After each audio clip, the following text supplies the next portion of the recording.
Okay திரு பாக்கி, இப்போ கொண்டு வரப்பட்டிருக்கக்கூடிய இந்த சட்ட திருத்தம் இது போதுமான அளவு அல்லது எதிர்பார்க்கப்பட்ட அளவுல இருக்கா அல்லது அவசர கதியில கொண்டு வரப்பட்டிருக்கு அப்படின்ற குற்றச்சாட்டை திரு பொன்வில்சன் வைக்கிறார். நீங்க எப்படி பாக்குறீங்க? நான் இந்த சட்டத்தையோ சட்ட திருத்தத்தையோ அதில் உள்ள பிரிவுகளையோ குறை சொல்ல மாட்டேன், நல்ல அம்சங்கள் தான். ஆனால் என்னுடைய கேள்வினா, இந்த கவர்மெண்ட்டில் பட்ஜெட் தாக்கல் பண்ணும்போது எல்லாம் அல்லது மானிய கோரிக்கைகள் தாக்கல் பண்ணும்போதெல்லாம் பேப்பர்லெஸ் கவர்னன்ஸ் இருக்குது.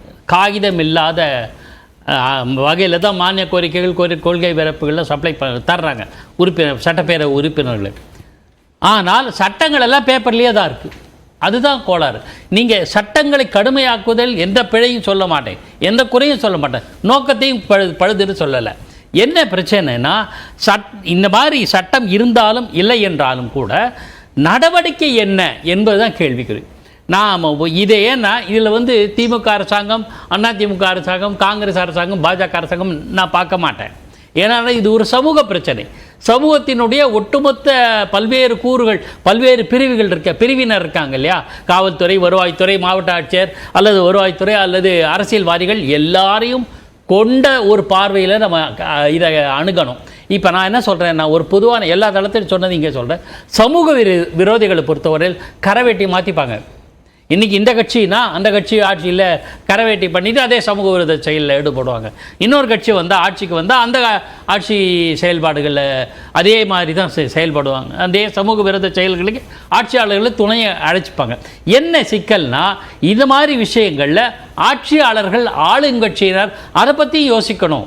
அதில் பாரபட்சம் கூடாது. ஏன்னா நம்ம பார்வை சமூகம்தான், நாடு தான், மாநிலம்தான், மக்கள் தான். அந்த நலன் அடிப்படையாக கொண்டு இருந்தால் நம்ம இந்த கட்சி வேறுபாடுகளில் கடந்து தான் போகணும்.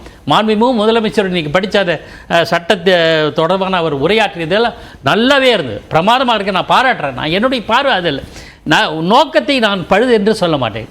செயல்பாட்டில் உள்ள கேள்விகள் எப்படின்னா, ஒரு சின்ன தகவல்கள் சொல்கிறேன். எடப்பாடி பழனிசாமி அவர்கள் ஒரு கருத்தை சொன்னார்.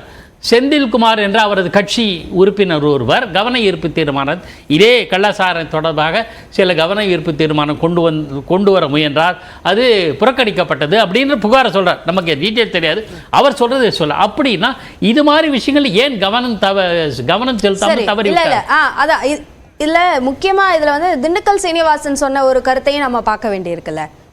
அதாவது இதில் முக்கியமாக சிபிஐ, சிபிசிஐடி இந்த ரெண்டு பேரோட விசாரணையில் எது சரியாக இருக்கும் அப்படின்ற ஒரு விவாதமும் போயிட்டுருக்கு. இதை விட முக்கியமாக நம்ம பேச வேண்டிய அது ஒன்றும் இருக்குது. ஸோ உங்களோட அனுபவத்திலேருந்து இது ரெண்டுத்துக்குமான வித்தியாசம் என்னவா இருக்கும்? இப்போ சிபிஐ விசாரணை அவசியம்தான் அப்படின்னு நினைக்கிறீங்களா? இல்லை, சிபிஐ விசாரணை இன்றைய சூழல் தம்பி கணேஷ்குமார் சொன்ன மாதிரி தேவைதான்.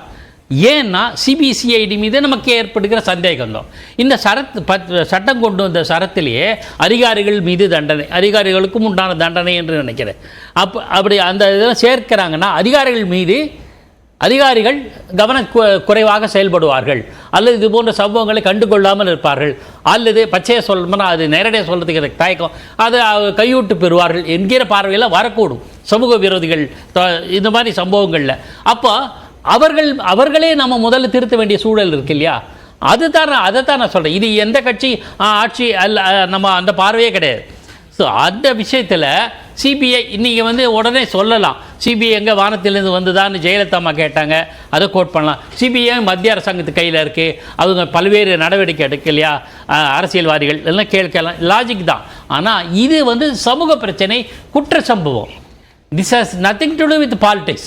பட் பாலிடிக்ஸில் வேறு. நான் ஒரு எதிர்கட்சியால் இருந்தால், ஒரு மந்திரியாவோ எம்எல்ஏவோ இருந்தால் எம்எல்ஏ ரைடு பண்ணுவாங்க, சிபிஐ ரைடு பண்ணுவாங்க. அது அரசியல் நோக்கம். எஸ், அரசியல் நோக்கம்தான், இல்லைன்னு சொல்ல. ஆனால் சாராயம் தொடர்பானதோ இதுபோல் கள்ளச்சாராய சாவு என்பதோ சமூக பிரச்சனை. அந்த பிரச்சனையில் சிபிஐ நிச்சயமாக ஃபேர் கேம் தான் விளையாடும். இல்லை, நான் என்ன சொல்கிறேன், சிபிசிஐடியே தன்னிச்சையாக கணேஷ்குமார் சொன்ன மாதிரி ஃபுல் ஃப்ரீடம் கொடுத்துட்டா நல்ல ரிசல்ட் வரத்தார செய்யும். இப்போ அந்த ஃப்ரீடம் இல்லைன்னு எதை வச்சு சொல்கிறீங்க? இப்போ சொன்ன இந்த 10 நாள் 15 நாளாக பல்வேறு தரப்பினர் சொன்ன கருத்துக்கள்லாம் தொகுத்து பார்த்தாலே தெரியும். காவல்துறையினர் சுதந்திரமாக செயல்பட்டார்களா, அரசியல்வாதிகள் சம்பந்தம் உண்டு என்கிற கருத்தை பல பேர் பதிவு பண்ணியிருக்காங்க. அதெல்லாம் ஊடகங்களில் வந்திருக்கு, பேசி இருக்காங்க, பாதிக்கப்பட்டவர்கள் காணொலியில் சொல்லியிருக்காங்க. இவ்வளவு விஷயங்கள் இருக்கும்போது நம்ம அதை கொஞ்சம் கவனமா பார்க்க வேண்டாம். வரேன் திரு அமுதரசன். அதுக்கு முன்னாடி அதாவது முக்கியமான செய்தி என்னன்னா, கணேஷ் தான் வந்து பாமக கட்சியை சார்ந்தவர். அவர் வந்து பாஜகவோட கூட்டணி கட்சியில இருக்கிறாங்க. அவங்களுக்கு வந்து சிபிசிஐடி, தமிழ்நாடு அரசு இயந்திரங்கள் மேல சந்தேகம் இருக்கலாம். கடந்த 10 நாட்கள்ல சிறப்பாக அரசு செயல்படுவதனுடைய வெளிப்பாடு தான் இவ்வளவு ஒரு தொடர் நடவடிக்கைகள். அந்த அதுல வந்து இப்ப கிணத்துல ஒருத்தன் குளிக்க போகும்போது கயிறு கட்டி நீச்சல் பழகிற மாதிரி சிபிசிஐடி என்ன கட்டுப்பாட்டுல வச்சிருக்கிறதுன்னு சொல்றது வந்து அபத்தமான வந்து குற்றச்சாட்டை தவிர அரசு அதிகாரிகளையோ அரசுடைய இயந்திரமோ யாருடைய கட்டுப்பாட்டிலையும் கிடையாது. அப்படி கட்டுப்படுத்தவும் முடியாது. சாதாரணமா ஒரு போலீஸ் ஸ்டேஷன்ல ஒருத்தவங்க இருங்க, போலீஸ் ஸ்டேஷன்ல ஒருத்தவங்க மேல எஃப்ஐஆர் போடலமானால நீங்க கோர்ட்ல போய் டைரக்ஷன் வாங்க முடியும். எந்த காலத்துல இருந்துகிட்டு சும்மா பேசணுங்கிறதுக்காக சும்மா போற போக்கத்துல குற்ற சிபிஐ வரணும், என்னமோ ஈடி நாங்க ஊழல்லாம் அழிக்க போறோம், நீங்க முடிச்சிட்டீங்க. இது என்னோட நேரம் இல்ல, இது என்னோட நேரம், இது என்னோட நான் டைம் வாங்கி பேசிட்டு என்ன கேக்குறாங்க, நான் பேசிட்டு இருக்கேன்.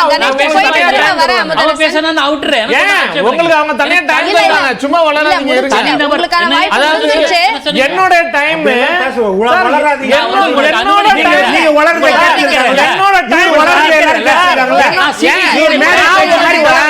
என்னோட டைம் எல்லாரும் உரிமை இருக்குது.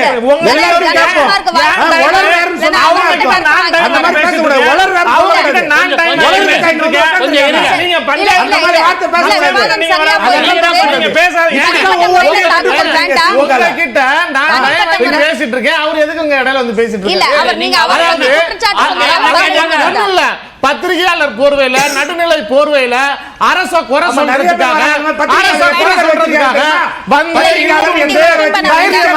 தைரியமா அந்த அடையாளத்தோட வாங்க, தைரியமா அந்த அடையாளத்தோட வாங்க, அந்த அடையாளத்தோட வாங்க. பயந்து போய் நீங்க சொல்லுங்க, தைரியம் இல்லாம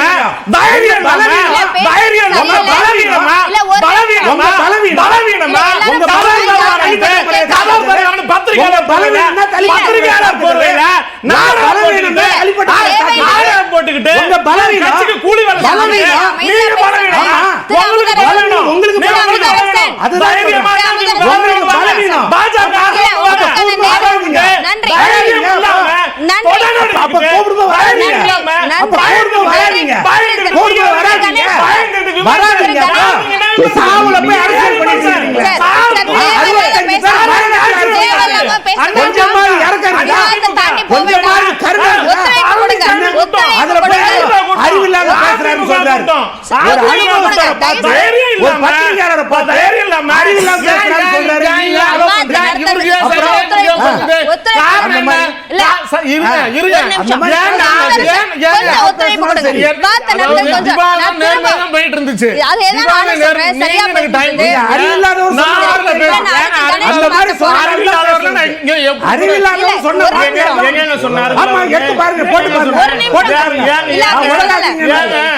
கணேஷ்குமார் சார், ஒரு நிமிஷம் சார், ஒத்துழைப்பு கொடுங்க சார். அடுத்த சுற்று வாய்ப்பு வரணும்னா நீங்க கொஞ்சம் அமைதியா இருந்தா தான் விவாதத்தை எடுத்துட்டு போக முடியும். உங்களால பாராட்ட தைரியம் இருக்கா? எதிர்க்கட்சியா பாராட்டக்கூடிய தமிழ்நாடு சரியா பயன்படுத்துங்க. நீங்க பஞ்சாயத்து பண்ணாதீங்க, தயவு செஞ்சு பேசாம இருங்க.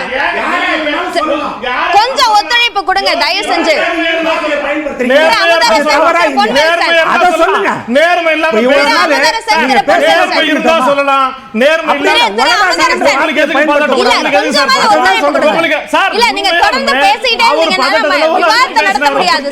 அவங்க எனக்கு டைம் கொடுத்திருக்காங்க.